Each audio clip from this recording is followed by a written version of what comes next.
you either change your reality to fit your desire, or you bring your desire down to fit your reality, essentially.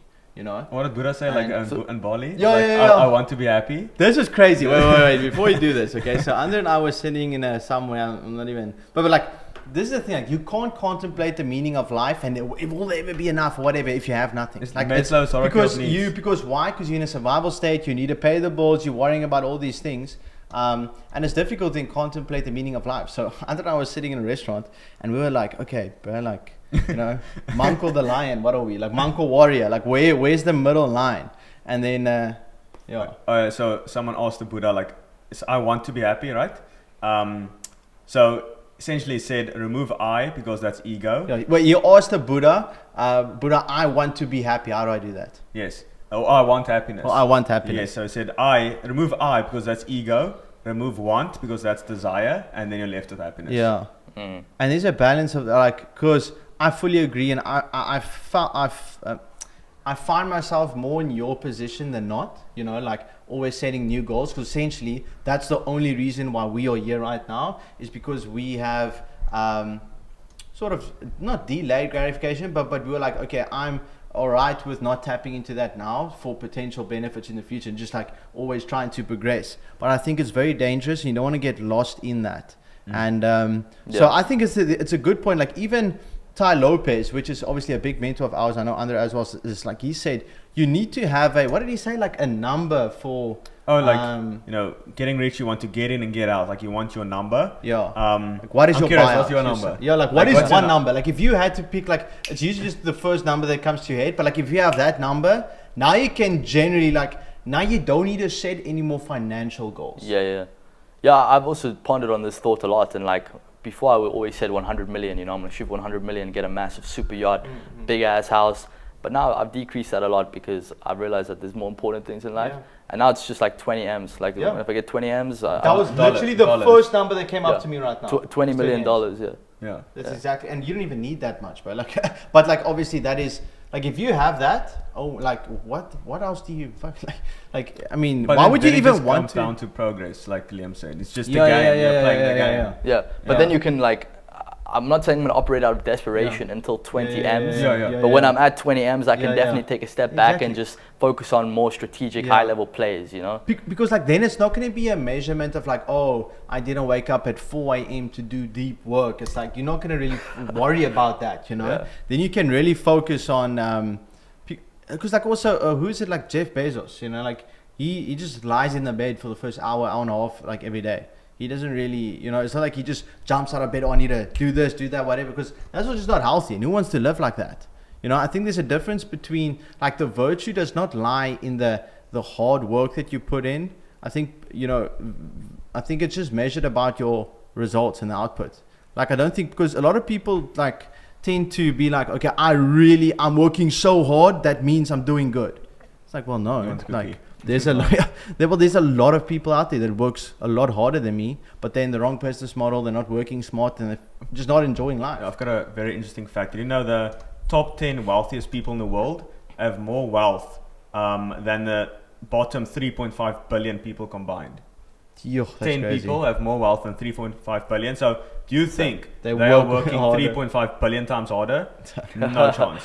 So it's not about hard work. No. It's not about hard work at all. But it's smart work. Like if you could choose between the two, I would definitely choose smart work. But there is obviously a point, and I'm not sure, like, you guys can help me if I'm wrong with this now, or if I'm conveying it incorrectly.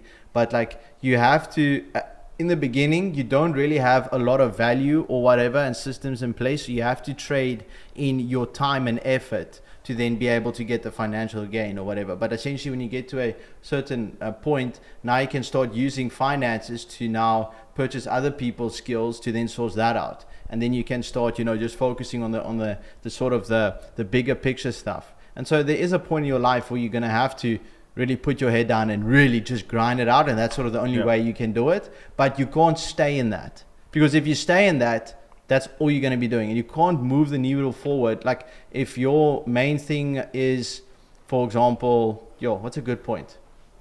I actually don't know how to expand on that. I 100% agree with what you're saying though. It's like you get to the point where you can kind of obviously use money as a tool, but it's also a bit more than that. Like obviously if we invest in communities and if overall just meet people, you can always find a way to make money. Like I literally made money today because I joined a group that I was in and they offered different services, and then opportunity arose and presented itself to me where someone was looking for that service and I was just the middleman and I facilitated the deal, and I literally just like drop shipped the service from it, like from a group that I paid to join, you know. Wow. But the beginning stages, the beginning is so hard. Survival state. That's no, you have zero momentum. You have nothing. It's so hard. But once you get past that stage, like the first couple, like 1 to 2 years, it's so easy because like there's just opportunities everywhere. It's just like I don't know how to explain it, but you probably know what I mean. Yeah, 100%. Yeah. But you're also that person now. Like that's the thing. Like you are used to that type of work ethic, and that's a very good point. Like in the beginning, it's so difficult. Yeah. It's so difficult because and you're just not used to that. You know, it's definitely not about is money still like either.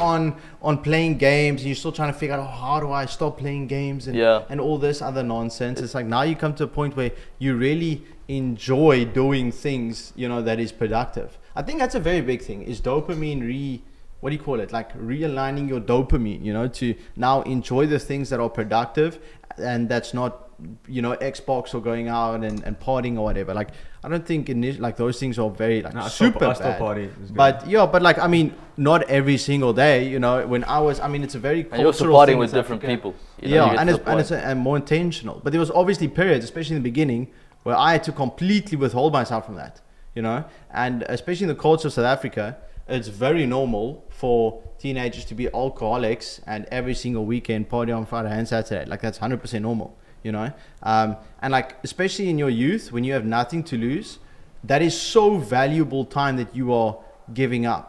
And so actually Andre and I did a segment of this in Dubai as well, and then I told them, you know, there was a point where I was saying no to going out so that I can work, and then I was at home, and then I was anyways procrastinating and not working. And so I'm sitting there and I'm like, I'm withholding myself from experiencing, you know, moving relationships forward, you know, having a good time with friends, because that is valuable, of course. And I was hopefully going to give that up to move my business forward, but I was anyways procrastinating on that. And so the thing that really helped me to take action on the weekends was to realize that I'm giving up something beautiful here, which is to socialize, for the potential benefit of, you know, growing my business. But it's only potential. You have to actualize that by taking action. And that's what sort of motivated me to take action on the weekends. It's like a funny thing Yeah, no, I've been in that boat 100% too, but I will be 100% honest. Like, I never really went through a period where I completely gave up socializing, like as a whole. I wasn't necessarily hanging out with people that were good for me, but I never went through the point where I was like locked in for like 3 months not seeing anyone, you know? And in a way, there's obviously two ways to look at this. Like, in a way, it actually helped me, because what would happen is that I would be locked in for, let's say, maybe 1, 2, 3 weeks, and I would start feeling like I'm getting burnt out. You know, like my focus would start decreasing, my motivation would start decreasing, and maybe I would go out on the weekend. Maybe I'd get super drunk, and then I would like have like a bit of regret the next morning for getting drunk, and that would just ignite my fire again.